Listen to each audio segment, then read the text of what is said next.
The hearing today, which is entitled Too Big to Prosecute, examining the AI industry's mass ingestion of copyrighted works for AI training. This is the third hearing of the Senate Judiciary Committee's Subcommittee on Crime and Counterterrorism, which I'm delighted to work on with my colleague, Ranking Member Durbin. I want to thank you, say a special thank you to the witnesses for being here. Many of you, I think all of you, traveled in order to be here today. Thanks to everybody for accommodating our change in time. The Senate floor is going to be tied up here later today, and thus no committee business is happening. So thanks all of you for being here and for accommodating us. I'm going to make just a few opening remarks. Senator Durbin will do the same, then we'll swear in the witnesses and be off to the races. Let me just start by saying that today's hearing is about the largest intellectual property theft in American history. For all of the talk about artificial intelligence and innovation and the future that comes out of Silicon Valley, here's the truth that nobody wants to admit. AI companies are training their models on stolen material, period. That is just the fact of the matter. And we're not talking about these companies simply scouring the internet for what's publicly available. We're talking about piracy. We're talking about theft. For years, AI companies have stolen massive amounts of copyrighted material from illegal online repositories. Now, the FBI and the Department of Homeland Security regularly prosecute individuals who engage in exactly the same kind of behavior, using platforms like LimeWire or Napster in the old days, using a process called torrenting. But have these big tech companies been prosecuted? No, of course not. They're getting off scot-free, and this hearing will show us that Meta and Anthropic and other AI companies are willfully using these illegal networks, these torrenting networks as they're called, to steal vast swaths of copyrighted materials.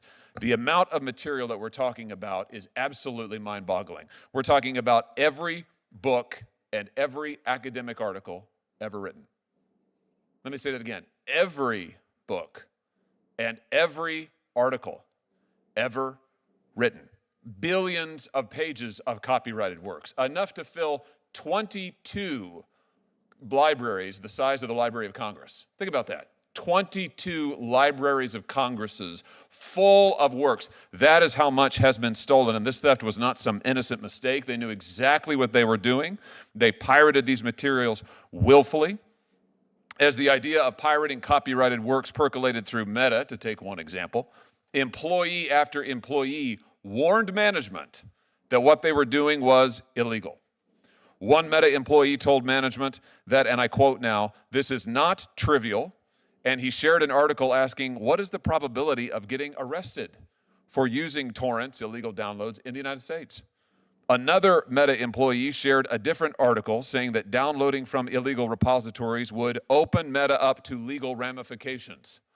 That's a nice way of saying that what they were doing was exactly, totally, 100% barred by copyright law. Did Meta management listen? No. They bulldozed straight ahead. We'll see evidence today that Mark Zuckerberg himself approved the decision to use these pirated materials. And then, the best part, Meta management tried to hide it. They tried to hide the fact that they were engaged in the illegal download of pirated works. And not just the illegal download, but the illegal distribution of these same works. They tried to hide it by using non-company servers. They went so far as to train their AI model. I get this. Meta trained its AI model to lie to users about what data it had been trained on. I mean, you talk about an Inception-level worthy deception. Training the AI model to lie about what its own sources were. This isn't just aggressive business tactics. This is criminal conduct. And I just want to point out, Meta's conduct is not an exception. This is the rule when it comes to what is happening right now in the AI space among these mega companies. Big tech operates on the model of do whatever you want and count on the lobbyists and the lawyers to fix it later. They don't care about the rule of law. They don't care about America. They don't care about freedom. They certainly don't care about working people. They care about power, and they care about money. And every time they say things like, we can't let China beat us, let me just translate that for you. Every time they say that,